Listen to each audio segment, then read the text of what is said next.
Kung ano po yung apo ko, bedridden po nga po siya. Polio po, hindi po siya makalakad. Hindi po siya nakakapagsalita, yung mata po niya yung umiikot-ikot po. Talagang hindi na daw po talaga siya makakalakad. Masakit lalo sa akin, nanay. Ako nagpapalikot, ako nagbibili, ako nagpapakain. Diba masakit talaga sa akin? Sila ang mga individual na may mga kapansanang pisikal, mental, intelektual o pandama na maaaring humadlang sa kanilang ganap na pakikilahok sa lipunan. Mabuti na lang sa ating lipunan, may mga individual at grupo na nagtatrabaho ng walang humpay upang matulungan ang mga PWD. Sila ay nagbibigay ng mga serbisyo at suporta upang matiyak ang kanilang kaligtasan, dignidad at pagkakapantay-pantay. Nagpapasalamat po kami sa Iglesia ni Cristo, kay Executive Minister Eduardo Manalo, pati po yung Lingap sa Mamayan, napakalaking blessings po ito. Ipagkakaloob po ang assistive devices para sa ating mga kababayang nabibilang sa PWD na kasama po natin ngayon.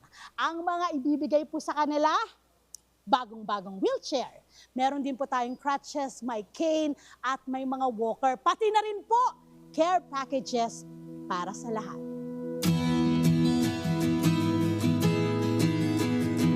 Meron na po kayo.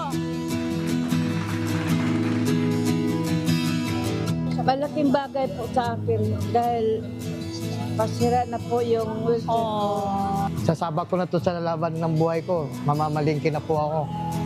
Komportable na po ako kasi malambot yung foam eh. Maganda, masarap pakiramdam. Ay, naiiyak siya. Oh, bakit kayo naiiyak?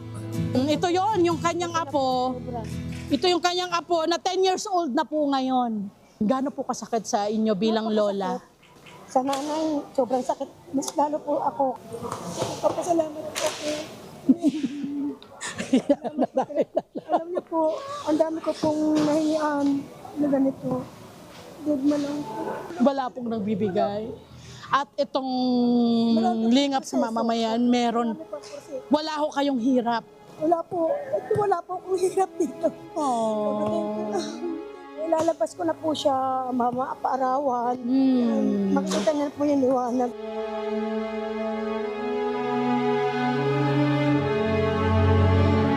Patuloy silang makikipaglaban sa mga pagsubok ng buhay. Sila ang magbibigay sa atin ng inspirasyon na anuman ang maging kalagayan natin, mananatili tayong matatag at puno ng pag-asa. Hanggat kaya kong anuhin siya, alagaan siya, bigay pangangailangan niya, sir. hanggang sa makakaya namin ng papa niya, sabi ko sa kanya, andito kami lahat sa'yo nagmama. Andyan lola mo, andyan lolo mo, andito ako, andito kami, ka namin pababaya. Salamat po talaga. Sobrang thank you po.